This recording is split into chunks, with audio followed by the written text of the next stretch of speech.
Hello बच्चों, welcome to the chemistry class. ये है यूपी बोर्ड अनसॉल्व पेपर 2023 का सेट नंबर 7।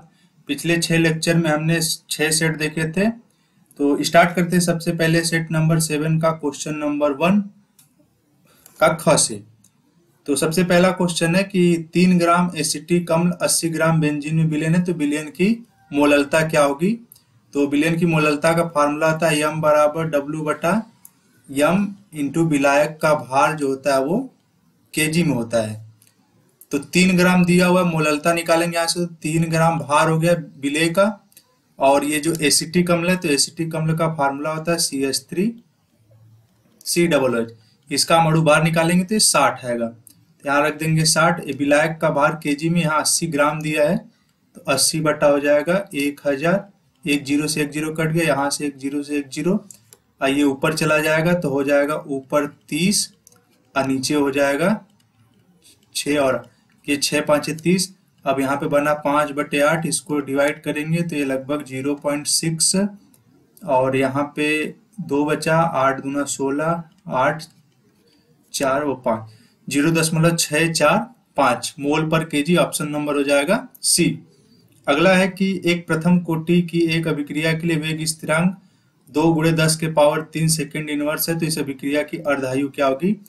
तो वेग स्थिरांक दिया हुआ k बराबर 0.693 बटा टी हाफ होता है रिलेशन k और टी हाफ में। तो k का मान पूछा है, तो टी हाफ बराबर हो जाएगा 0.693 बटा k, और k की वैल्यू दी है 2 × 10⁻³ ये चला जाएगा ऊपर, तो बन जाएगा 0.693 × 10⁻³ हो जाएगा, और नीचे हो जाएगा 2। अगर इसमें हम मल्टीप्लाई कर दें तो टोटल हो जाएगा 693/2। अगर हम इसका डिवाइड करें तो यह जाएगा 2 तिहाई 6 और 2 चौका 8, 1 बचा, 2 छक्का 12 और 2 पाँचे 10। अब यहाँ से दशमलव यहाँ पे लगा देंगे। अगर इसको हम लिखें यहाँ से तो 2 अंक पे दशमलव 1 अंक पे लगाए तो 3.465 × 10⁻² लिख सकते हैं। तो ये वाला ऑप्शन सही है, ये सेकंड वाला, ये आंसर सही हो जाएगा। अगला क्वेश्चन है कि डीएनए में कौन सा क्षारक नहीं होता है। तो डीएनए में जो क्षारक पाया जाता है उसमें होते हैं AGCT, ये डीएनए में पाया जाने वाला है। और जो आरएनए में पाया जाता है AGCU, ये आरएनए में पाया जाता है। तो हमसे पूछा है कि डीएनए में कौन सा नहीं पाया जाता है, तो याद रखिएगा डीएनए में यूरेसिल नहीं पाया जाता है, जबकि आरएनए में पाया जाता है। अगला है कि इसका आईपीएससी नाम बताना है CH3। यहाँ पे इसकी नंबरिंग जब करेंगे हम तो ये आएगा यहाँ पे 1, ये 2, ये 3 और ये 4। तो यहाँ पे लिखेंगे जब 4 कार्बन की चेन है और यहाँ पे ये वाला छूट गया है, तो इसको हम जब यहाँ पे लिखेंगे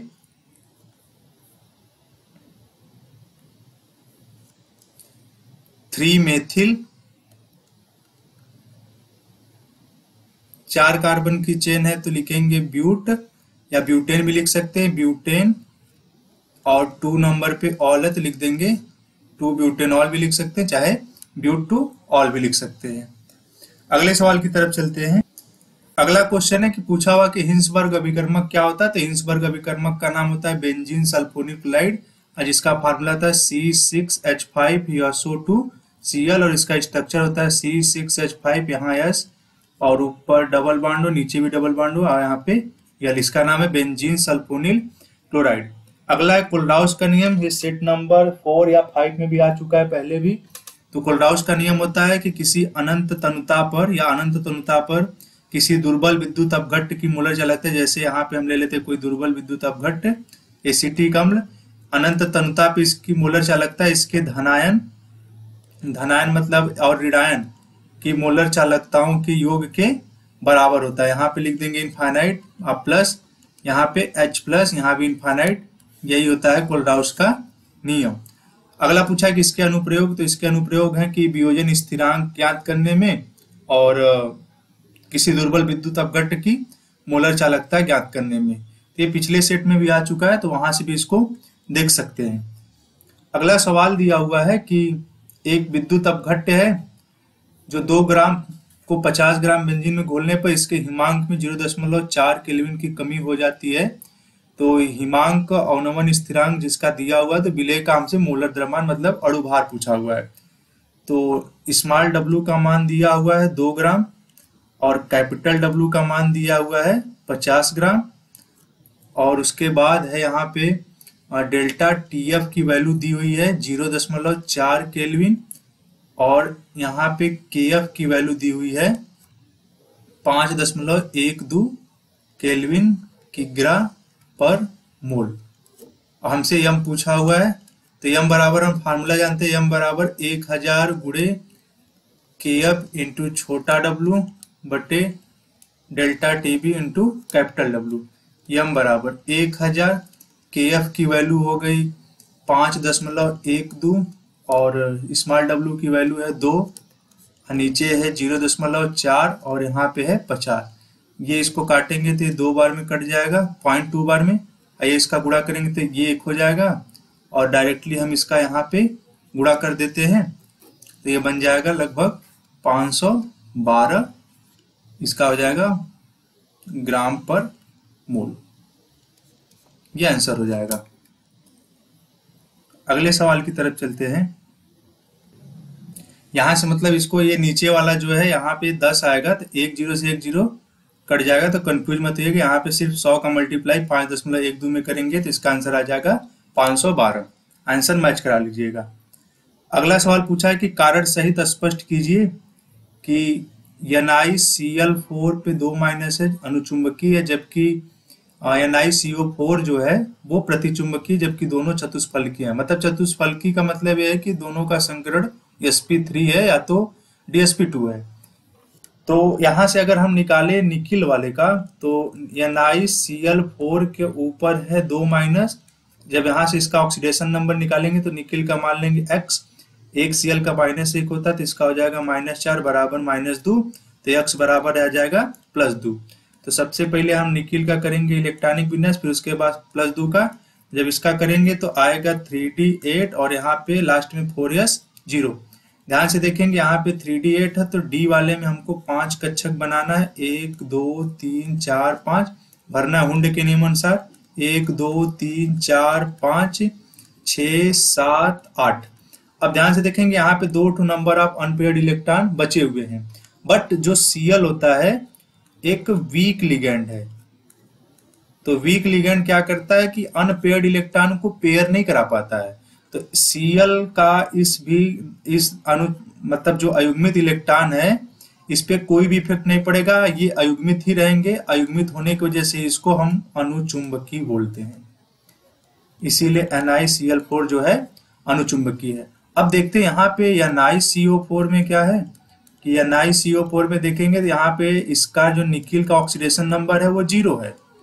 यहाँ पे सिर्फ निकिल का बनाना है, निकिल का बनाएंगे तो इसका लास्ट में आएगा 3d8 और 4s2 जो यहाँ पे 0 हो गया था, इसकी वजह से हुआ था। निकिल 2+ का हमने किया है तो इसमें से 2 इलेक्ट्रॉन पहले यहाँ से निकलेगा, फिर उसके बाद यहाँ से 3d से निकलता। बट इसमें ऐसा कुछ नहीं है, क्योंकि जो कार्बोनिल होता है इसका ऑक्सीडेशन नंबर 0 होता है, तो निकिल का भी 0 हो जाता है। अब हम जब यहाँ पे स्ट्रक्चर बनाएंगे, इसका ऑर्बिटल बनाएंगे, तो यहाँ पे तो हमें 5 बनाना ही पड़ेगा और यहाँ पे भी 2 इलेक्ट्रॉन है 4s में। अब यहाँ पे भी हमको भरना 1 2 3 4 5 6 7 8। बट जो CO है एक स्ट्रॉन्ग लिगेंड है। स्ट्रॉन्ग लिगेंड का काम होता है, बस इतना याद रखिएगा, जितने भी नंबर ऑफ अनपेयर्ड इलेक्ट्रॉन होते हैं सबको उठा के पेयर करा देता है। अब जब CO का यहाँ इस ऑर्बिटल पे इफेक्ट पड़ेगा तो ये वाले इलेक्ट्रॉन यहाँ पे जम कर जाएंगे, यहाँ का ये खाली हो जाएगा। अब जैसे देखेंगे आप यहाँ पे एक भी नंबर ऑफ अनपेयर्ड इलेक्ट्रॉन नहीं है, और जहाँ पे अनपेयर्ड इलेक्ट्रॉन नहीं होते उसको हम लोग कहते हैं कि वह यौगिक प्रतिचुंबकीय। इसका रीजन यही है कि यहाँ पे जो CO स्ट्रॉन्ग लिगेंड है, स्ट्रॉन्ग लिगेंड होने की वजह से अयुग्मित इलेक्ट्रॉन का युग्मन हो जाता है, मतलब युग्मित हो जाते हैं, पेयरिंग हो जाती है। जबकि Cl वीक लिगेंड है, इस पे अयुग्मित इलेक्ट्रॉन पर कोई प्रभाव नहीं पड़ता है Cl का। अगला उसी तरह क्वेश्चन है, इसमें भी FeS2O यहाँ पे लिखा हुआ है, FeS2O पे H2O6 3+ प्रबल अनुचुंबकीय, जबकि ये दुर्बल अनुचुंबकीय है। तो वही बात है, जितना नंबर ऑफ अनपेयर्ड इलेक्ट्रॉन रहेंगे उतना ज्यादा अनुचुंबकीय होगा।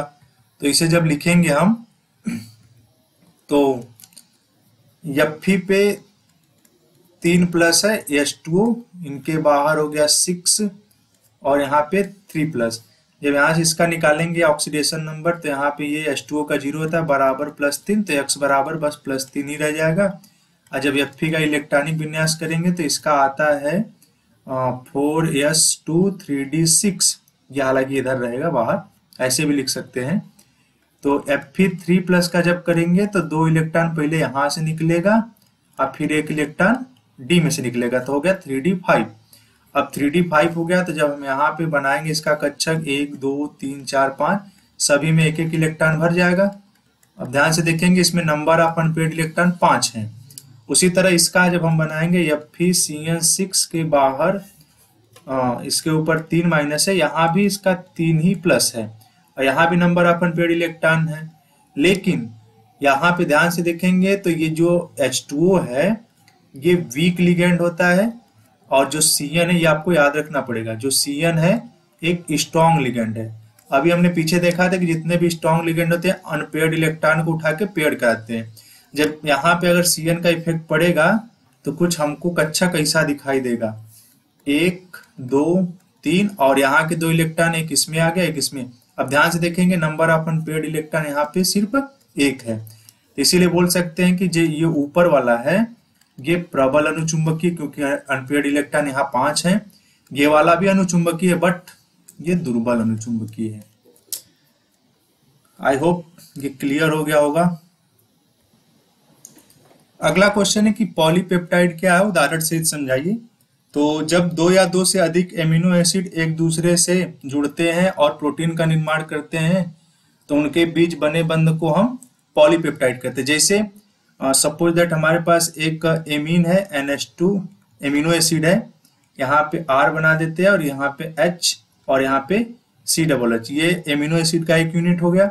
और उसी के साथ हम एक और एमिनो एसिड बनाते हैं NH2, यहाँ पे C ऊपर R नीचे H फिर यहाँ पे CH, ऐसे ऐसे हम बनाते जाएंगे। जब ढेर सारे हो जाएंगे 2 या 2 से अधिक तो उनको हम लोग कहते हैं पॉली। पॉली का मतलब होता है ढेर सारा। अब यहाँ से क्या होगा, यहाँ का OH और यहाँ का H मिलके H2O का निर्माण कर देते हैं और यह एक दूसरे से पेप्टाइड बंध द्वारा जुड़ जाते हैं और ऐसे ढेर सारे मतलब लगभग 20 एमिनो एसिड मिलके प्रोटीन का निर्माण करते हैं। तो उस 20 एमिनो एसिड में जो बंध बनते हैं पेप्टाइड बंध, उन्हीं को हम लोग कहते हैं पॉलीपेप्टाइड। तो इसका बंध कुछ इस तरह से बनेगा NH2 और यहाँ पे C ऊपर R नीचे H, आप आगे पीछे भी लिख सकते हैं, R को ऊपर भी लिख सकते हैं नीचे भी। यहाँ पे CO, अब इनके बीच में बॉन्डिंग आ गई NH, फिर यहाँ पे C ऊपर R नीचे H और यहाँ पे ऐसे CO जोड़े थे क्योंकि इसके आगे भी इधर बॉन्डिंग होगी और इधर भी इसके बॉन्डिंग होगी। इसको हम लोग कहते हैं पेप्टाइड बंध।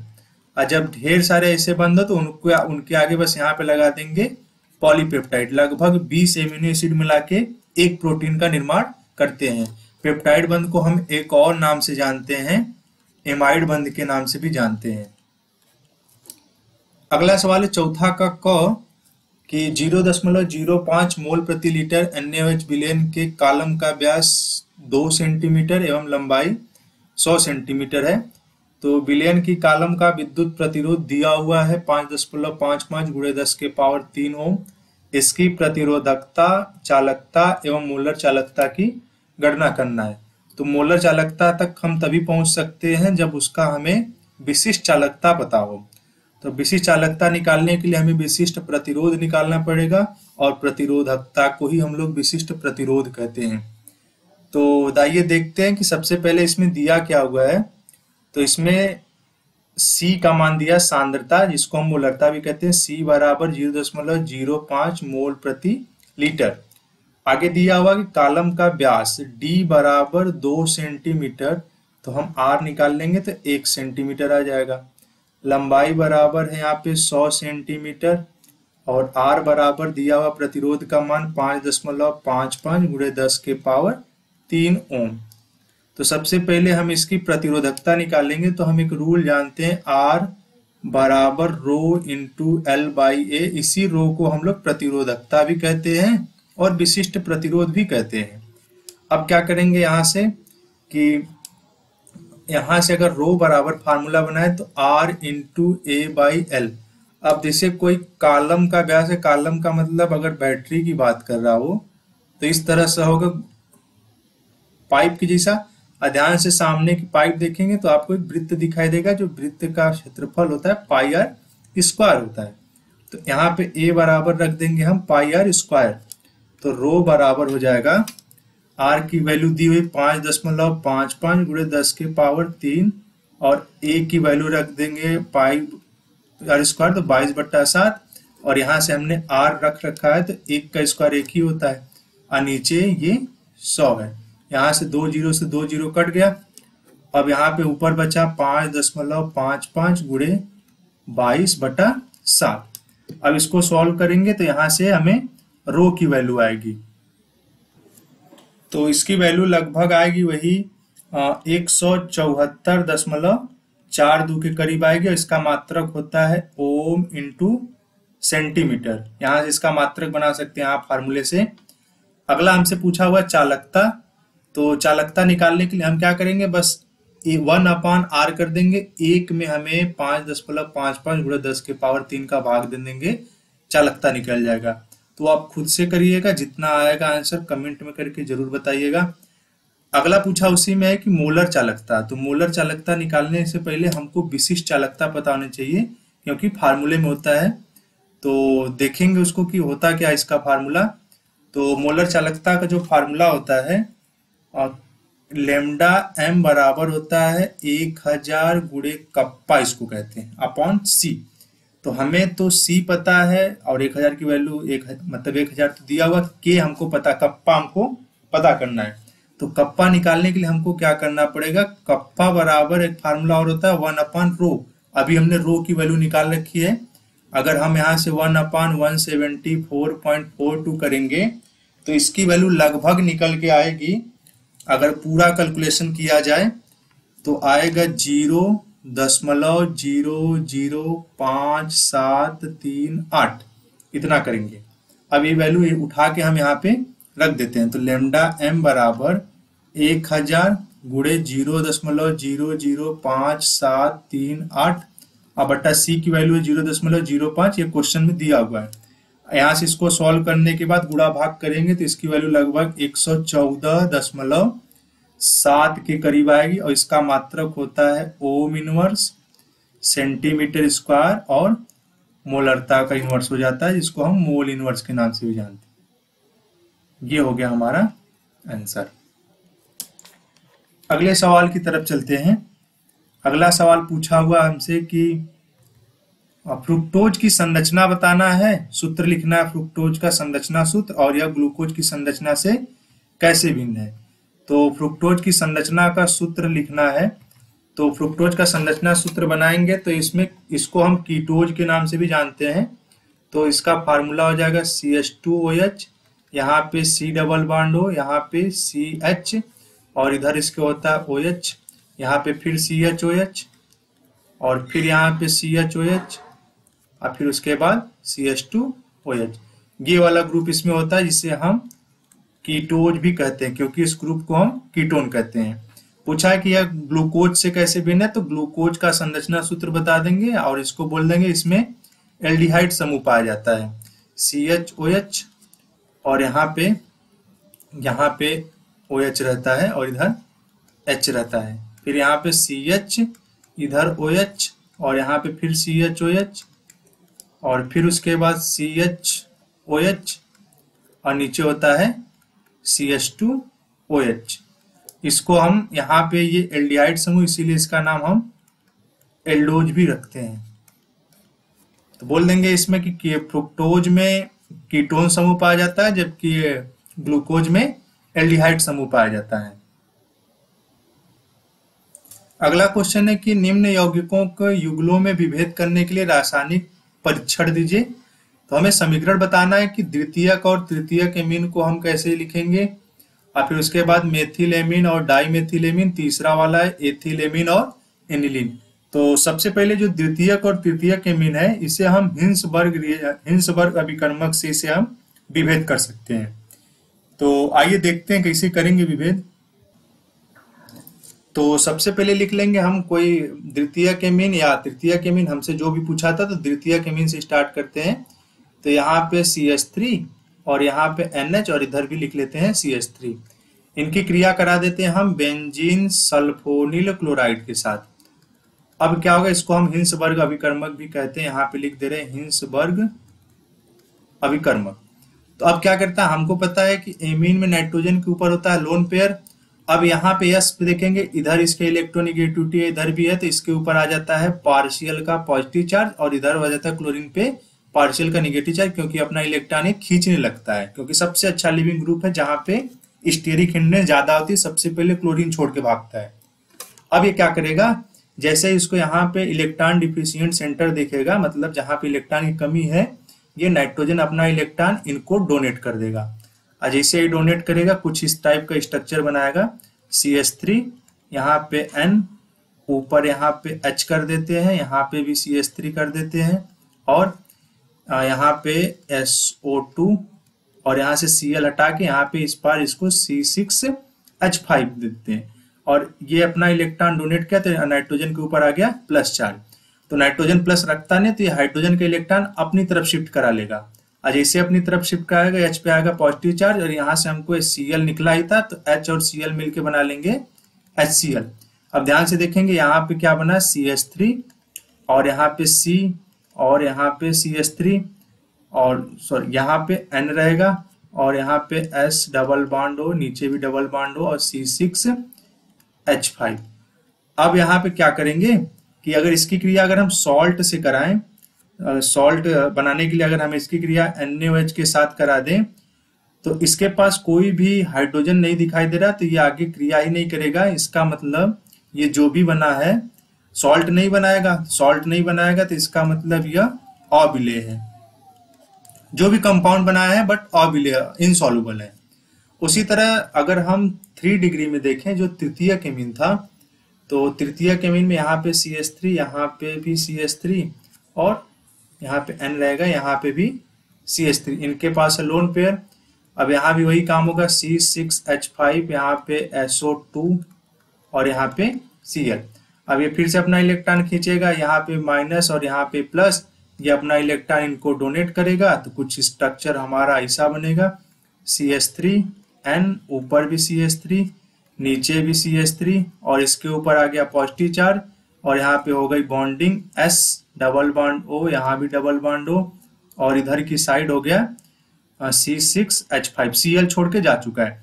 अब दिक्कत हमें ये है कि जो नाइट्रोजन के ऊपर प्लस चार्ज आया है, अब ये इतना पावरफुल नहीं कि कार्बन का भी इलेक्ट्रॉन अपने तरफ खींच ले और अपना प्लस गायब कर दे। तो अभी क्या करता है कि अपना प्लस गायब करने के लिए ये जो बॉन्ड बनाए फिर से ही बॉन्ड ब्रेक कर लेता है, और जैसे ही बॉन्ड ब्रेक करेगा फिर से रिएक्शन अलग अलग हो जाएगा। तो ये लिख सकते हैं कि जो 3 डिग्री एमीन है वो हिंसबर्ग रिएजेंट के साथ क्रिया नहीं करती है। इसका परीक्षण ये हो सकता है, सबसे बेस्ट एग्जांपल है हिंसबर्ग रिएजेंट का। अगला सवाल हमसे उसमें पूछा हुआ था कि मेथिलेमीन और डाईमेथिलेमीन का कैसे करेंगे। तो ये क्वेश्चन हमारे पास था कि मेथिलेमीन और डाईमेथिलेमीन। तो आइए करते हैं इन्हें, मेथिलेमीन और डाईमेथिलेमीन का कैसे किया जाएगा। तो इसके लिए हम लोग यूज करते हैं कार्बिलेमीन परीक्षण। तो कार्बिलेमीन परीक्षण जानने से पहले हमको इसके बारे में पता होना चाहिए कि कार्बिलेमीन परीक्षण होता क्या है। कार्बिलेमीन परीक्षण कभी कभी ऑब्जेक्टिव पूछता है कि कौन सा एमीन देता है, तो याद रखिएगा ये सिर्फ 1 डिग्री एमीन देते हैं, इसका भी रीजन अभी बताएंगे। और दूसरी बात, इसमें जो प्रोडक्ट बनता है ये हर बार आइसोसाइनाइड बनता है, ये याद रखिएगा। अब कार्बिलेमीन परीक्षण में हमें बताना था कि मेथिलेमीन और डाईमेथिलेमीन। तो सबसे पहले देखिए होता क्या है कि उसमें जो रिएक्शन होती है कार्बिलेमीन में RNH2 plus chloroform plus KOH, इसमें जो प्रोडक्ट बनता है वो बनता है RNC, इनके ऊपर प्लस इनके ऊपर माइनस होता है, और उसके साथ निकलता है KCl, और प्लस उसके साथ H2O, ये कार्बिल एमीन है। अब होता क्या है इसमें कि सबसे पहले क्या होता है कि क्लोरोफॉर्म क्रिया करता है KOH के साथ, इसके ऊपर माइनस इसके ऊपर प्लस, ये OH काम करता है बेस के जैसा, ये क्या करता है इस हाइड्रोजन को खींच लेता है, और जैसे हाइड्रोजन को खींचता है यहाँ से H2 निकल जाता है और यहाँ पे एक इंटरमीडिएट तैयार होता है जिसको हम लोग कहते हैं डाइक्लोरोकार्बिन। अगर इसको और डिटेल में देखना चाहते हैं तो कुछ इसका स्ट्रक्चर इस टाइप का होता है, यहाँ पे Cl, यहाँ पे भी Cl और यहाँ पे ये क्या करता है इनको अपनी तरफ खींच लेता है, ये इसके ऊपर आ गया माइनस चार्ज। अब जैसे यहाँ पे माइनस आता है ये एक इलेक्ट्रॉन और निकल जाता है क्लोरीन लेके, तो बन जाता है डाइक्लोरोकार्बिन। डाइक्लोरोकार्बिन जो है एक लुईस एसिड के जैसा बिहेव करता है। अब लुईस एसिड का मतलब होता है कि जिसके पास इलेक्ट्रॉन की कमी हो और जिसका ऑक्टेट कंप्लीट न हो। तो इनको पूरा करने के लिए आते हैं हमारे पास ये एमीन, जैसे RnH2, ये 1 डिग्री अभी फिलहाल लेके चल रहे हैं, ये इनकी क्रिया कराते हैं डाइक्लोरोकार्बिन से। ये इलेक्ट्रॉन अपना इनको डोनेट कर देता है और जैसे ही डोनेट करता है कुछ ये बनाता है RN, ऊपर H, नीचे भी H, इनके ऊपर चार्ज आ गया पॉजिटिव क्योंकि उन्होंने अपना इलेक्ट्रॉन कर दिया डोनेट, यहाँ पे C, यहाँ पे भी L और यहाँ पे भी L, और इनके ऊपर आ गया माइनस क्योंकि इसने लिया। अभी हमने ऊपर पढ़ा था कि नाइट्रोजन अपना पॉजिटिव गायब करने के लिए हाइड्रोजन से एक इलेक्ट्रॉन लेगा, और जैसे एक इलेक्ट्रॉन लेगा इनके ऊपर फिर से उदासीनता आ जाएगी R, और फिर यहाँ से N, फिर इधर H और यहाँ पे C और इधर Cl और इधर भी L, इसके ऊपर अभी भी माइनस चार्ज बचा हुआ है। ये माइनस चार्ज फिर से वही क्लोरीन खींच लेता है, और जैसे क्लोरीन लेगा यहाँ से H और Cl निकल जाएंगे क्योंकि यहाँ से H निकला था और यहाँ से ये वाला Cl, तो बन जाएगा HCl और यहाँ पे बच गया हमारे पास R और यहाँ पे N, और उसके बाद नीचे H तो हमारे पास है, उसके पास फिर से यहाँ पे लोन पेयर आ चुका है। अब जैसे ही लोन पेयर आ गया यहाँ पे ध्यान से देखेंगे C और इधर भी इसके साइड यहाँ पे L, यहाँ पे Cl। अभी यहाँ पे H और Cl ना ही निकालिए तो बेटर है क्योंकि H और Cl कैसे निकलता है, यहाँ पे जब ये इलेक्ट्रॉन अपना यहाँ डोनेट करता है तो यहाँ पे आ जाती है डबल बॉन्डिंग, तो हम यहाँ पे बना देते हैं डबल बॉन्डिंग, और इसके ऊपर फिर से कैसा चार्ज आ गया, पॉजिटिव चार्ज आ गया क्योंकि अब इसका माइनस खत्म हो गया। अब इसके बाद क्या करेंगे कि इसी तरह एक एक रिमूवल होता रहेगा, फिर से यहाँ पे क्या करेगा कि जैसे इसके ऊपर पॉजिटिव आएगा फिर ये अपना इलेक्ट्रॉन H वाला ले लेगा, H से अपना इलेक्ट्रॉन फिर से इसके ऊपर लोन पेयर आ जाएगा, अब फिर जैसे लोन पेयर आएगा फिर इसको डोनेट कर देगा, धीरे धीरे यहाँ से सारे Cl निकल जाएंगे। और ध्यान से देखेंगे कि लास्ट में बनेगा कुछ इस टाइप का N, यहाँ पे ट्रिपल बॉन्ड आ चुका है, फिर यहाँ पे प्लस आ जाएगा और यहाँ पे माइनस तो पहले से था। अब ये बन गया क्या हमारे पास आइसोसाइनाइड। अब क्या करेंगे कि हमसे पूछा था कि अब यहाँ पे CH3 तो रख सकते हैं क्योंकि यहाँ पे R है तो यहाँ पे रख देंगे। अब दूसरे स्टेप में क्या होता है, जब हम 2 डिग्री लेते हैं तो सपोज दैट हमारे यहाँ में NH है और यहाँ पे भी CH3 है। ध्यान से देखेंगे यहाँ पे एक ही H है और यहाँ पे देखें कि हमने इसको 2 H की हमको जरूरत पड़ी है लास्ट में जाते जाते तक, तो बाद में करेंगे तो आके यहीं पे रिएक्शन रुक जाएगा। इसके बाद यहाँ पे 2 डिग्री एमीन, इसीलिए कार्बिल एमीन परीक्षण नहीं देता है, सबसे अच्छा रीजन यही है। अगला इसमें तीसरा पूछा हुआ है कि एथिल एमीन और एनिलीन। तो एथिल एमीन और एनिलीन का कराना क्या है कि एथिल एमीन की क्रिया नाइट्रस एसिड से करा दीजिए और HCl के साथ, और एथिल एमीन की क्रिया भी एनिलीन की क्रिया भी नाइट्रस एसिड से करा दी HCl के साथ।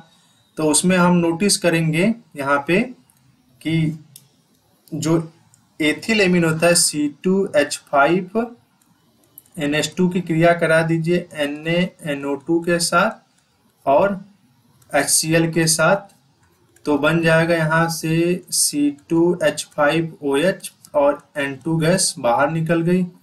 और उसके साथ फिर जब यहाँ से करेंगे मेनली यहाँ पे बन गया हमारे पास एथेनॉल। लेकिन जब एनिलीन की क्रिया कराएंगे तो एनिलीन जो होता है एक एरोमेटिक कंपाउंड होता है, और जब इनकी क्रिया कराएंगे NaNO2 के साथ HCl के साथ तो बन जाएगा benzene diazonium chloride. Benzene diazonium का क्लोराइड फार्मूला होता है, रिंग के ऊपर N2 और Cl बना देंगे, बन गया इसका परीक्षण। इसको हम लोग कहते हैं डाई एजो परीक्षण कहा जाता है। जब क्रिया हम NaONO2 और HCl के साथ कराते हैं तो इसको कहा जाता है डाई एजो परीक्षण। और डाई एजो परीक्षण का यूज होता है एथिल, एमीन और एनिलीन में विभेद करने के लिए। अगले सवाल की तरफ बढ़ते हैं कि क्वथनांक उन्नयन से आप क्या समझते हैं, और उसके बाद एक सवाल दिया हुआ है। तो जब किसी शुद्ध विलायक में कोई अवाष्पशील पदार्थ घोला जाता है तो प्राप्त विलयन का जो ताप होता है शुद्ध विलायक की अपेक्षा बढ़ जाता है। सपोज दैट अगर हमारे पास कोई पात्र है, इसका टेम्परेचर 100 डिग्री सेल्सियस है और हमने इसमें कोई अवाष्पशील पदार्थ घोला तो इसका टेम्परेचर बढ़ के हो गया लगभग 110 डिग्री सेल्सियस। तो जो सॉल्यूशन बना ये सॉल्यूशन का है, ये शुद्ध विलायक का है। तो देखेंगे ध्यान से कि 100 से 110 हो गया, तो यही होता है क्वथनांक का उन्नयन कि जब किसी विलायक में कोई अवाष्पशील पदार्थ घोला जाता है तो प्राप्त विलयन का ताप शुद्ध विलायक की अपेक्षा बढ़ जाता है, इसे क्वथनांक का उन्नयन कहते हैं। आगे लिखा हुआ है कि एक द्रव का क्वथनांक 350 केल्विन है और 2 ग्राम और अवाष्पशील विलेय को 100 ग्राम द्रव में घोलने पर विलयन का क्वथनांक बढ़कर इतना हो जाता है। तो ध्यान से देखेंगे 350 से 350.5 हुआ, तो यहाँ पे जब हम टीबी निकालेंगे तो 350 में से घटा देंगे 350 में से घटाना पड़ेगा इसमें से, तो 350.5 में से 350 घटाएंगे तो 0.5 आएगा। अब केल्विन है तो यहाँ पे केल्विन लिख देंगे, यहाँ से हमको टीबी पता चल गया। अब जब यहाँ से टीबी पता चल गया तो हमसे पूछा है विलेय का मोलर द्रव्यमान, तो विलेय का मोलर द्रव्यमान निकालते हैं। कैसे निकलेगा, तो एक फार्मूला पता है, m बराबर 1000 गुणे kb इंटू छोटा w बटे delta TB into capital W। m बराबर 1000, kb का मान 2.5 दिया हुआ, छोटा w का मान 2, डेल्टा टीबी का मान 0.5 आ गया और उसके बाद इसका मान दिया था 100। मिला लीजिएगा, यहाँ से 2 0 से 2 0 कट गया और अगर यहाँ पे हम देखें तो ये 2.5 है। एक बार मिला लीजिएगा कि 2.5 ही है। अब उसके बाद क्या होगा कि इसका गुणा करेंगे जब हम तो कुछ बन के आएगा इतना, लगभग 2.5 का गुणा करेंगे तो ये आ जाएगा 25, 25 दूना हो जाएगा 50 और यहाँ पे मान लेते हैं 500 नीचे लिख देते हैं 5।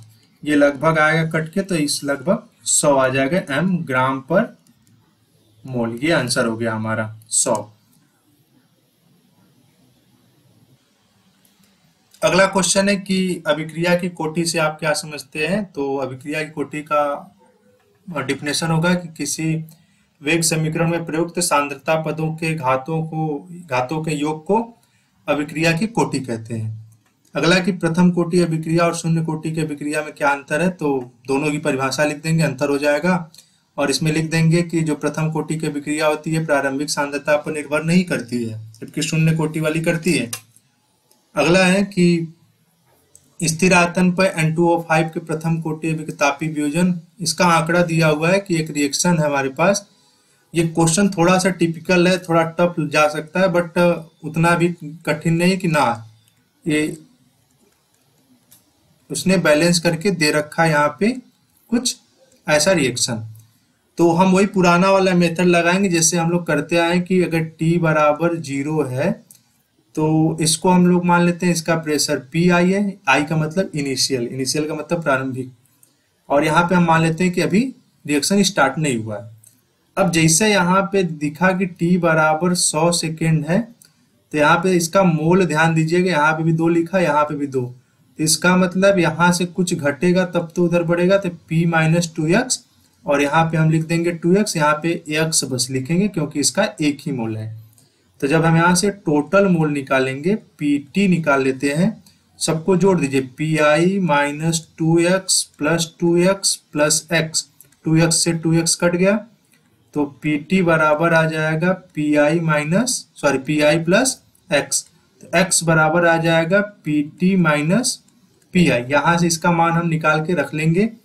अब यहाँ से जब इसका मान निकालेंगे तो P टोटल जो दिया है पूरे क्वेश्चन में, यहाँ से ध्यान से देखेंगे 0.5 एक ये टोटल दिया 100 पर, और ये प्रारंभिक वाला दिया है, 0 पे यहाँ पे लिखा है समय बराबर 0 पे, तो 0.5 ये प्रारंभिक था क्योंकि रिएक्शन स्टार्ट नहीं हुआ था। अब बाद में 100 पे इतना हो गया, तो यहाँ से x की वैल्यू निकाल लेते हैं। x बराबर आ जाएगा 0.512 माइनस 0.5, और यहाँ से इसकी वैल्यू आ जाएगी लगभग 0.012 एटीएम। एक फार्मूला हम जानते हैं 2.303 बटा टी आप लॉग a बटे a माइनस एक्स। तो अब a बटे a माइनस एक्स, तो a तो हमारा था वो pi, और x वाली वैल्यू हम यहाँ से रख देंगे ये वाली। अब या तो यहाँ से ये रख देते हैं ये वाला, तो अब क्या होगा यहाँ पे कि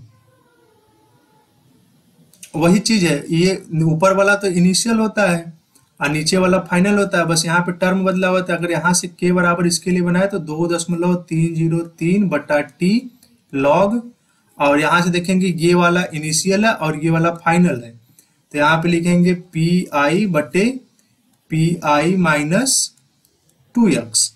अब यहाँ से पी आई का मान रख देंगे, तो टी का मान तो दिया हुआ है 2.303, ये 100 दिया हुआ है, लॉग पी आई का मान है 0.5, यहाँ पे भी रख देंगे पी आई का मान 0.5 माइनस 2, और x का मान हमने यहाँ पे निकाल रखा है, और x का मान होगा 0.012। अब जब यहाँ से इसको सॉल्व करेंगे तो k बराबर आएगा यहाँ पे 2.303 बटे 100 लॉग ऊपर 0.5, नीचे यहाँ पे 0.5, और इसका मल्टीप्लाई करेंगे तो 0.024। फिर k बराबर 2.303 बटा 100 लॉग 0.5, और नीचे आ जाएगा घटाएंगे तो 0.476 लगभग इतना आएगा। आप कैलकुलेट करके एक बार देख लीजिएगा। फिर उसके बाद k बराबर 2.303 बटा 100 लॉग, इसको आप डिवाइड करेंगे तो ये आएगा लगभग 1.05। अब दिक्कत ये है कि इसका मान हम रखेंगे कैसे, निकालेंगे कैसे, तो आपको हम एक आइडिया बता रहे हैं कि लॉग 105 को आप 1.05 को 105 बटा 100 लिख सकते हैं। अब इसको क्या करिएगा, 105 माइनस लॉग 100 लिख लीजिएगा, और हमको पता है कि लॉग 100 की वैल्यू 2 होती है, क्योंकि इसको लिख देंगे लॉग 10 के पावर 2 आ जाएगा पहले, लॉग 10 का मान 1, तो याद रखिएगा लॉग 10 की वैल्यू 2 होती है। अब 105 को क्या करिएगा कि लॉग, इसको लिख लीजिएगा 105, हाँ 3 गुणे 7, 7 3 21, 21 5 105। ध्यान से देखेंगे ये लॉग एम एन के पी क्यू आर के जैसा बन रहा है, और जब इसे लॉग एम प्लस एन होता है ना लॉग एम एन, तो उसी तरह जाएगा log 3 plus log 7 plus log 5। अब इसकी वैल्यू रख के आप जोड़ लीजिएगा, जितना आएगा उसको 2 में से घटाएंगे तो इसकी वैल्यू आ जाएगी, हम लिख देते हैं लॉग 0, ये लॉग तो खत्म हो गया पूरा, 0.0211 कुछ इतना आएगा, और इसको हम जब पूरा सॉल्व करेंगे तो ये 4.98 गुणे 10 के पावर माइनस 4 सेकेंड इनवर्स इसका आंसर आ जाएगा। ये क्वेश्चन उतना भी टफ नहीं था, बट थोड़ा सा क्वेश्चन टिपिकल है क्योंकि इस टाइप का पहला क्वेश्चन ही ऐसा आया था। इसको कर लीजिएगा लॉग वाला। अगला क्वेश्चन हमसे पूछा कि संक्रमण तत्व क्या होते हैं, तो लिख देंगे वे तत्व जिनके अंतिम या विभेदी इलेक्ट्रॉन डी उपकोष में प्रवेश करते हैं तथा जिसमें कम से कम एक अयुग्मित इलेक्ट्रॉन उपस्थित हो। तो याद रखिएगा कि सभी डी ब्लॉक के तत्व संक्रमण तत्व नहीं होते, ये अपवाद है, क्योंकि उसमें अगर जिंक में देखेंगे तो एक भी नंबर ऑफ अनपेयर्ड इलेक्ट्रॉन नहीं है, तो जिंक संक्रमण तत्व नहीं होता है, बट वो डी ब्लॉक का तत्व बस बोल सकते हैं। तो डी संक्रमण तत्व की पहचान होनी चाहिए कि उसमें एक अयुग्मित इलेक्ट्रॉन होना ही चाहिए, और दूसरी बात कि वो डी में प्रवेश ही करना चाहिए। बोला कि प्रथम संक्रमण श्रेणी के तत्वों के नाम लिखिए, तो प्रथम संक्रमण श्रेणी हम 3D को कहते हैं, और 3D जो होता है 21 से लेके 30 तक होता है, मतलब ये स्कैंडियम से लेके जिंक तक होता है। इसका इलेक्ट्रॉनिक विन्यास बनाना है, सबका तो नॉर्मल होता है, इसका 4s2 3d1 आता है, फिर टाइटेनियम का 3d2 आएगा लास्ट में, फिर उसके बाद 3d3 आएगा, बट क्रोमियम का जो होता है 3d4 ना होके 3d5 हो जाएगा, और यहाँ पे 4s2 की जगह 4s1 हो जाता है, ये वाला अपवाद है। फिर उसके बाद उसी तरह कॉपर है तो कॉपर में 4s1 और 3d10 हो जाता है। बाकी आगे का आप कर लीजिएगा। संक्रमण धातुएं एवं उनके ज्यादातर यौगिक अनुचुंबकीय होते हैं, समझाइए। तो अभी तो बताए हैं कि संक्रमण धातुएं और उनके यौगिक में अयुग्मित इलेक्ट्रॉन पाए जाते हैं। एक कंपाउंड दे दीजिएगा, जैसे हमारे पास हो गया कोई एक कंपाउंड FeCl3 दे देना। FeCl3 में देखेंगे तो Fe पे +3 है, और जैसे Fe पे +3 आया, आप Fe का इलेक्ट्रॉनिक विन्यास करने के बाद Fe पे 3+ का करिएगा तो लास्ट में आएगा आपको 3d5। 3d5 में देखेंगे तो number of unpaired electron total 5 आपको दिखेंगे। तो ये वाला आप कर लीजिएगा। अगला है कि हमें उपसंयोजक यौगिकों के सूत्र लिखना है। तो सबसे पहला पूछा है कि टेट्रा कार्बोनिल निकिल 0। तो टेट्रा कार्बोनिल निकिल 0 का मतलब होता है, कार्बोनिल का होता है CO, और टेट्रा का मतलब 4, निकिल का मतलब Na, और हो गया ये 0। ये बन गया इसका फार्मूला। दूसरा वाला ये पहले का है। दूसरा वाला है कि डाइक्लोराइडो बिस।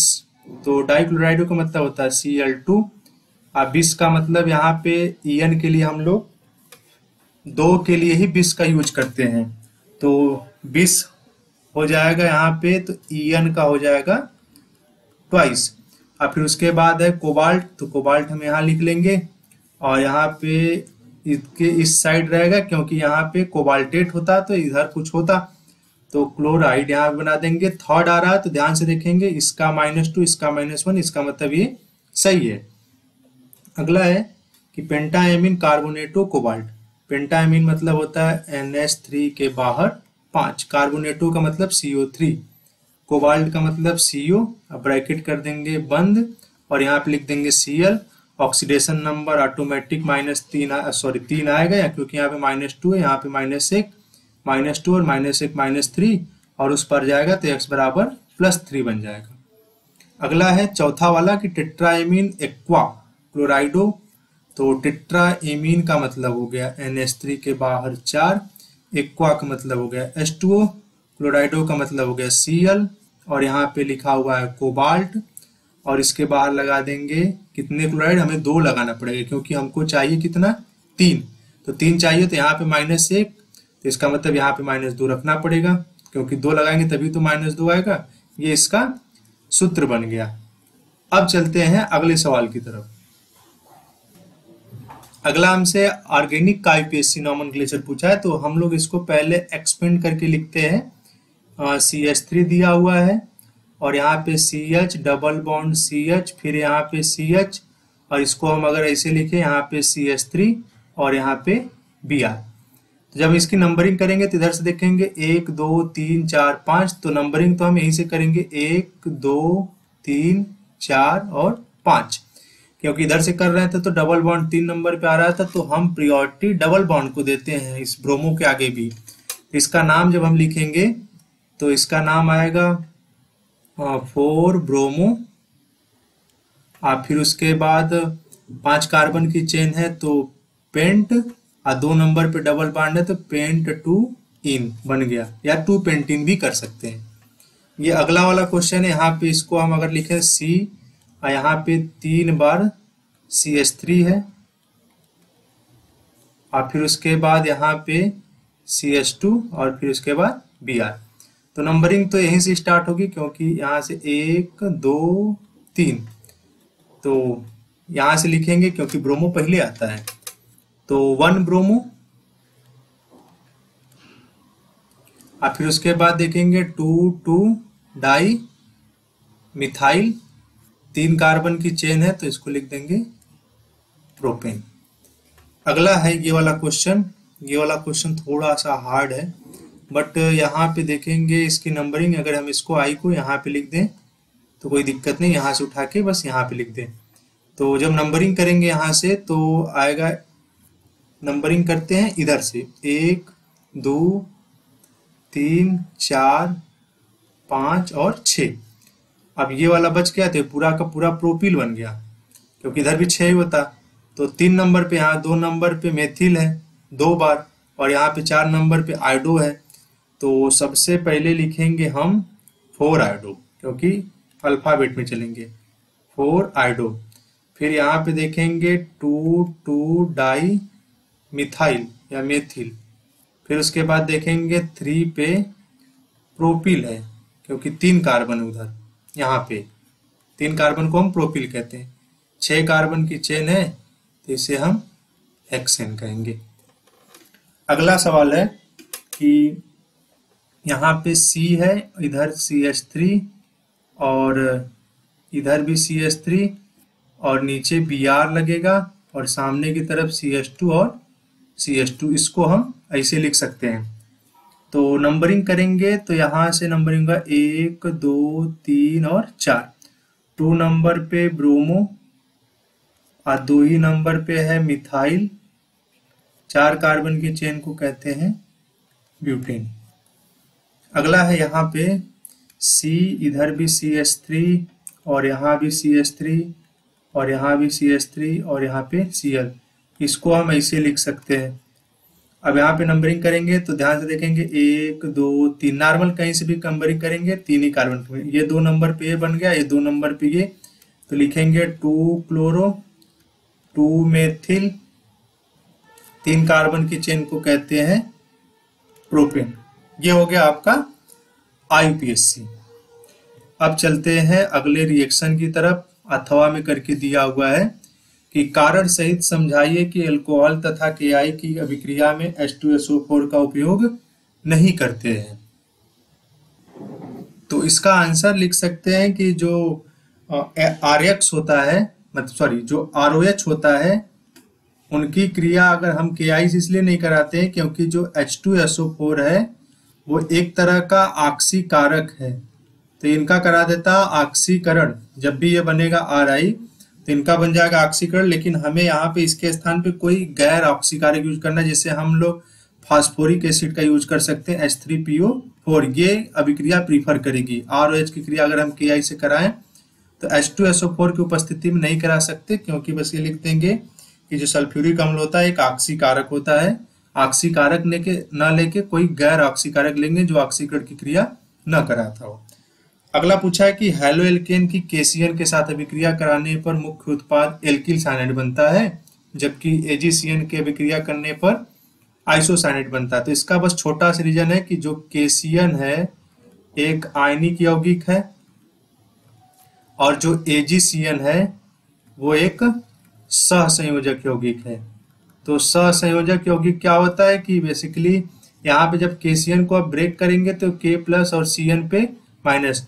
अब यहाँ पे देखेंगे ध्यान से C पे माइनस है, तो C पे माइनस है तो जब भी कभी एल्किल साइनाइड बनेगा तो ये C के साइड से जाके अटैच होता है, जबकि AgCN में ऐसा नहीं होता। ये बीच का बॉन्ड ब्रेक होता है नहीं, तो इसीलिए हमारे पास होता है यहाँ पे N के पास लोन पेयर। तो जब भी अब अटैच होता है तो अब N के साइड से अटैच होता है, जो AgCN वाला में Cn है, क्योंकि ये वाला बॉन्ड ब्रेक करना आसान होता नहीं, जबकि यहाँ पे आयनिक बॉन्ड ब्रेक हो जाता है। तो K plus CN minus, C पे माइनस आया और R पे प्लस होता है, तो R और CN मिलके बना लिया RCN, क्योंकि C के साइड से अटैच किया। जबकि AgCN में ऐसा नहीं होता है, जब वो बॉन्ड ब्रेक होता है तो N के साइड से जाके अटैच हो जाता है, तो इसीलिए जो AgCN से प्रोडक्ट बनता है वो आइसोसाइनाइड बनता है। मुख्य उत्पाद ऐसा नहीं कि इसमें साइनाइड नहीं बनता, इसमें भी साइनाइड बनता है, बट 80% आइसोसाइनाइड बनता है और 10% साइनाइड बनता है। अगले सवाल की तरफ चलते हैं।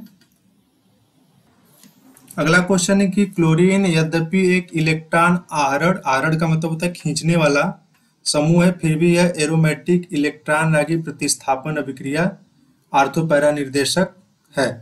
तो ये जो क्लोरीन होता है, हम इसको पहले भी पढ़ रखे हैं, हैलोएरिन होता है। यहाँ पे इसके पास क्लोरीन के पास होता है 3 लोन पेयर, जबकि क्लोरीन जो होता है इलेक्ट्रॉन विड्रॉइंग ग्रुप होता है, मतलब इलेक्ट्रॉन खींचने वाला होता है। बट ये क्या करता है कि ये क्लोरीन जो है ये अनुनाद में भाग ले लेता है। यहाँ पे अनुनाद में जिसे भाग लेता है कुछ इस टाइप का बन जाता है। यहाँ पे C डबल बॉन्ड, C पे आ गया प्लस, ये बॉन्ड हो चुका है ब्रेक, और यहाँ पे आ गया ये बॉन्ड है, ये बॉन्ड है। अब ये क्या करता है, ध्यान से देखेंगे Cl के रिस्पेक्ट में, तो यहाँ पे ये पोजीशन जो है आर्थो हो गया। इलेक्ट्रॉन रागी का मतलब होता है जहां पे माइनस का एक्सेस होता है या एक्सेस होता है, वहां पे वहीं पे आके इलेक्ट्रोफाइल अटैक करता है, इसीलिए उसको हम इलेक्ट्रॉन रागी कहते हैं। अब जैसे ये बॉन्ड इधर की तरफ शिफ्ट होगा, ये वाला ब्रेक हो जाएगा। अब यहाँ पे ध्यान से देखेंगे, ये पैरा पोजीशन पे हो गया। तो क्या बस लिख सकते हैं कि जो क्लोरीन का लोन पेयर होता है वो अनुनाद में भाग लेने की वजह से इलेक्ट्रॉन रागी प्रतिस्थापन अभिक्रिया देने लगता है। अगला सवाल है कि प्रोपेन टूऑल का क्षारी KMnO4 के साथ ऑक्सीकरण। तो प्रोपेन टूऑल का मतलब होता है कि CH3 CH CH2 और यहाँ पे OH, इनका ऑक्सीडेशन कराएंगे तो KMnO4 जो होता है प्रबल ऑक्सीकारक होता है। यहाँ से H और यहाँ से H निकल जाता है, अब बन जाता है C डबल बॉन्ड O बन जाएगा, क्योंकि C सिंगल बॉन्ड O से तो जुड़ता नहीं है, तो बन जाएगा ये कीटोन और जिसका नाम है एसीटोन। बस हमें रासायनिक समीकरण लिखना है। अगला है कि फिनॉल को जलीय NaOH की उपस्थिति में क्लोरोफॉर्म के साथ क्रिया कराते हैं। तो नोटिस करेंगे तो ये राइमर टीमन अभिक्रिया है। यहाँ पे OH, इनकी क्रिया कराना है CHCl3 प्लस KOH, तो बन जाता है यहाँ से सैलिसैल्डिहाइड। यहाँ पे OH और यहाँ पे CHO KCl प्लस H2O, बन गया ये सैलिसैल्डिहाइड। अगला है कि फिनॉल की तनु NaOH के साथ क्रिया करा तनु HNO3 के साथ, तो तनु HNO3 के साथ अगर फिनॉल की क्रिया कराते तो बनता है पिक्रिक अम्ल। तनु के साथ कराना है ना, तनु के साथ जब कराएंगे तो आर्थो पैरा प्रोडक्ट बनता है। सांद्र के साथ कराएंगे तो यहाँ पे एक बार आर्थो बनेगा और एक बार पैरा प्रोडक्ट बनेगा। यहाँ पे अगर सांद्र के साथ कराते तो पिक्रिक अम्ल बन जाता, 3 पोजीशन पे जाके NO2 अटैच हो जाता। अगला है कि हाइड्रोजन आयोडाइड की मेथॉक्सी बेंजीन के साथ क्रिया कराना है। तो हाइड्रोजन आयोडाइड होता है मेथॉक्सी बेंजीन, पहले लिख लेते हैं। तो मेथॉक्सी बेंजीन ऊपर OCH3, इसको हम एनिसोल के नाम से भी जानते हैं। यहाँ से HI की क्रिया करा लेंगे, क्योंकि हाइड्रोजन आयोडाइड तो यही होता है, तो कुछ होगा नहीं। बट यहाँ पे बस क्या करेगा कि यहाँ से H प्लस और यहाँ पे I माइनस, यहाँ पे O पे माइनस, यहाँ पे इसके ऊपर प्लस, तो बन जाएगा यहाँ से फिनॉल, क्योंकि ऊपर O के साथ चला जाएगा H और निकल जाएगा CH3I मेथिल आयोडाइड। अगला है कि प्रोपेन 1ऑल से प्रोपॉक्सी प्रोपेन बनाना है। तो प्रोपेन 1ऑल से प्रोपॉक्सी प्रोपेन बनाना, तो इसका हम लोग करा देते हैं अम्ल जल उत्प्रेरक निर्जलीकरण करा देंगे। तो 2 प्रोपेनॉल हमको लेना पड़ेगा, तो 2 प्रोपेनॉल ले लेते हैं यहाँ से, CH3 CH2 फिर CH2 और OH, और फिर इसी को हम यहाँ पे इसे उलट के लिख लेते हैं OH, और फिर उसके बाद CH2 CH2 CH3, यहाँ से H और यहाँ से OH निकल जाएगा, बीच से H2O, यहाँ पे रिएक्शन पे उसके ऊपर लिख देंगे H2SO4 निर्जलीकारक, और इसको जोड़ दीजिए तो बन गया CH3 CH2 CH2, बीच में O और बाकी इधर का जोड़ दीजिए CH2 CH3 और CH3, बन गया। इधर का भी 3 कार्बन, इधर भी 3 कार्बन, इसको कहेंगे प्रोपॉक्सी, और बाकी जो बचा प्रोपेन। अगले सवाल की तरफ चलते हैं, ये वीडियो थोड़ा लंबा हो गया। किस प्रकार परिवर्तित करेंगे? अब अगला पूछा है कि एथिल मैग्नीशियम क्लोराइड से प्रोपेनॉल बनाना है। तो एथिल मैग्नीशियम क्लोराइड की क्रिया करा दीजिए, ग्रिग्नार्ड अभिकर्मक है, तो एथिल मैग्नीशियम क्लोराइड है तो इसकी क्रिया करा दीजिए फॉर्मल्डिहाइड से। तो क्या करेंगे कि HCHO ले लेते हैं यहाँ पे, इसकी क्रिया करा देते हैं C2H5MgBr। अब ये क्या करेंगे, यहाँ से ये बॉन्ड ब्रेक हुआ, यहाँ इसके ऊपर माइनस, यहाँ पे प्लस, ये यहाँ पे माइनस और यहाँ पे प्लस, ये इसकी तरफ आके अटैच हो जाएगा, ये चला जाएगा ऊपर, तो अभी बनेगा एक इंटरमीडिएट HC, यहाँ भी H, ऊपर OMgBr और नीचे आ गया C2H5। इनका करा देंगे हाइड्रोलिसिस, H प्लस और OH माइनस। अब जिसे फिर से यहाँ से बॉन्ड ब्रेक हो जाएगा, यहाँ माइनस, यहाँ पे प्लस, ये प्लस जाएगा इसके पास, ये वाला माइनस आएगा इसके पास, तो बन जाएगा यहाँ पे C2H5, यहाँ पे CH2 और ऊपर O था O के साथ H हो जाएगा, यहाँ पे निकल जाएगा MgOH Br, बन गया हमारे पास ये प्रोपेनॉल। तो प्रोपेनॉल बन गया, तो बोल सकते हैं कि फॉर्मल्डिहाइड की क्रिया ग्रिग्नार्ड के साथ कराने पर फिर उसका जो करा देंगे हम लोग हाइड्रोलिसिस। अगला पूछा है कि मेथिल मैग्नीशियम ब्रोमाइड से 2 मेथिल प्रोपेन 2 ऑल, तो लगभग वही चीज है, तो कुछ करना नहीं कि मेथिल मैग्नीशियम ब्रोमाइड की क्रिया आप एसीटोन से करा देंगे तो बन जाएगा मेथिल प्रोपेन 2 ऑल। तो आइए करके देख ही लेते हैं कि एसीटोन होता है हमारे पास CH3, उसके बाद COCH3 आप प्लस CH3 MgBr, ये हो गया मेथिल मैग्नीशियम ब्रोमाइड। ये बॉन्ड यहाँ से ब्रेक हो जाएगा, इसके ऊपर माइनस, यहाँ पे प्लस, यहाँ से ये बॉन्ड ब्रेक करेंगे, यहाँ पे माइनस, यहाँ पे प्लस, ये जाएगा इनके पास, ये प्लस वाला जाएगा इसके पास, तो बन गया CH3 C, यहाँ भी नीचे CH3, यहाँ भी CH3, ऊपर OMgBr।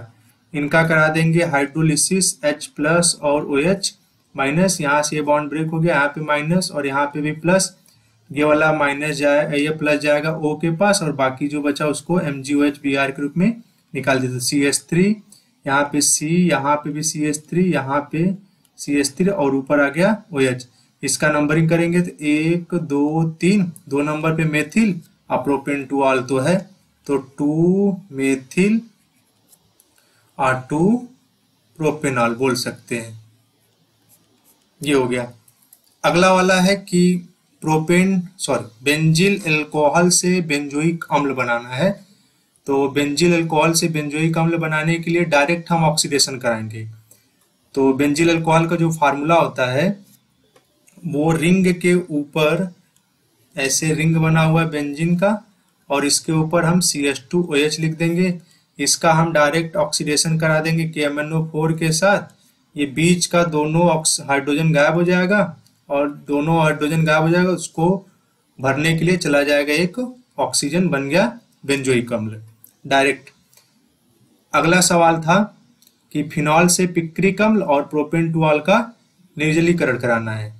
तो फिनॉल से पिक्रिक अम्ल बनाने के लिए क्या करेंगे कि फिनॉल की क्रिया करा देंगे, यहाँ पे OH है, इसकी क्रिया करा देंगे सांद्र HNO3 के साथ, सांद्र HNO3 के साथ कराएंगे तो बन जाएगा पिक्रिक अम्ल। यहाँ पे OH, यहाँ पे NO2, यहाँ भी NO2 और यहाँ भी NO2, इसको हम एक और नाम से जानते हैं TNP, इसको कहते हैं हम लोग पिक्रिक एसिड।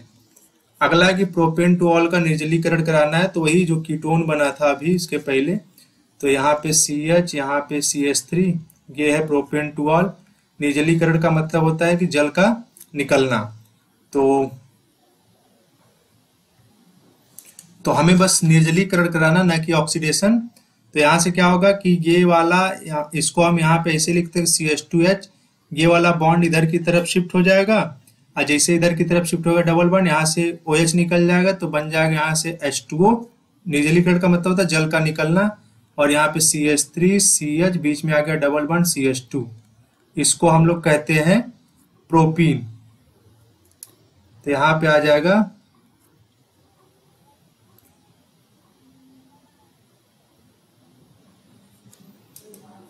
इसका नाम लिखेंगे तो इसका नाम है प्रोपीन। अगला सवाल है, अगले सवाल की तरफ चलते हैं, ये वाला सवाल तो खत्म। अगला है कि एसीटल्डिहाइड तनु NaOH के साथ अभिक्रिया करता है, तो याद रखिएगा एसीटल्डिहाइड जब तनु NaOH के साथ क्रिया करता है तो इसको हम लोग कहते हैं एल्डोल संघनन। एल्डोल संघनन में क्या होता है कि CH3 CHO की क्रिया हम कराते हैं CH3 CHO के साथ, तो बन जाता है बीटा हाइड्रोक्सी एल्डिहाइड।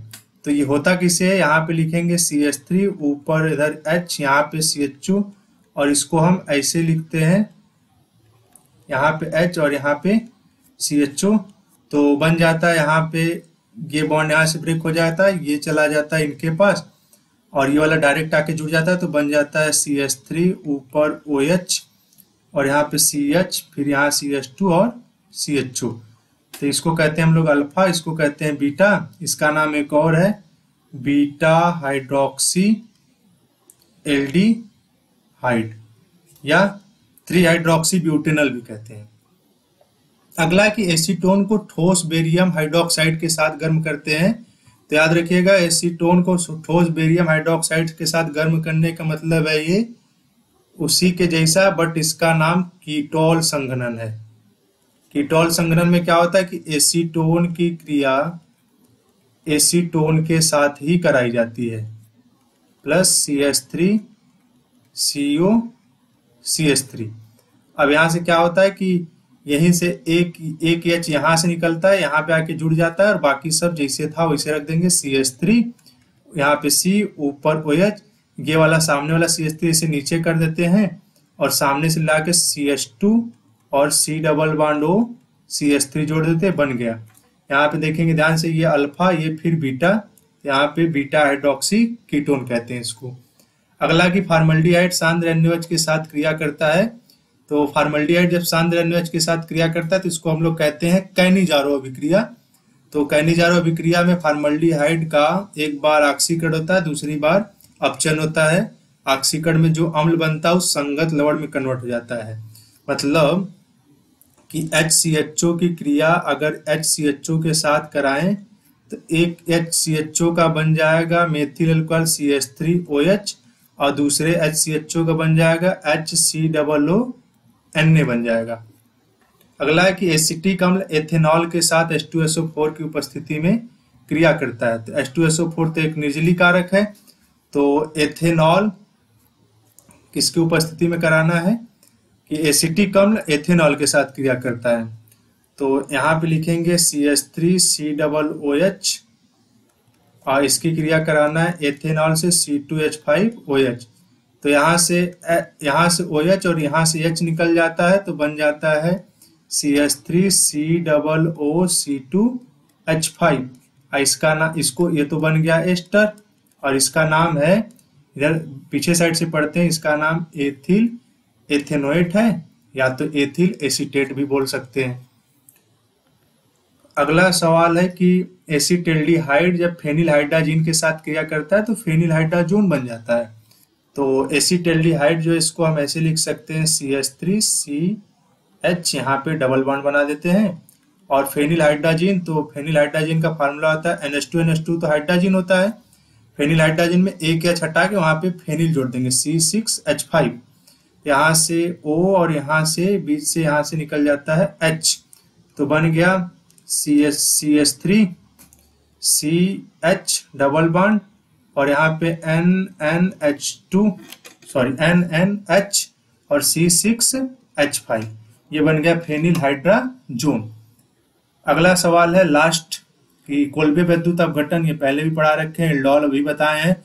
रोजेनमुंड अपचयन, तो रोजेनमुंड अपचयन होता है कि बेंजोइल क्लोराइड ले लो चाहे कोई एसिड हाइलाइड ले लो C6H5COCl, इनकी क्रिया करा देते हैं H2 से, अपचयन हो गया। आप PDBaSO4 की उपस्थिति में तो बन जाता है, यहाँ से निकल गया Cl और उसके जगह पे आ गया H, तो बन गया C6H5CHO और यहाँ से HCl, इसका नाम है बेंजल्डिहाइड, इसका नाम है बेंजोइल क्लोराइड। तो ये क्वेश्चन हमारा समाप्त हो जाए 2023 का सेट नंबर 7 जो कि लास्ट था। इसके बाद हम चलेंगे 2022 में। तो वीडियो देखने के लिए बहुत बहुत धन्यवाद।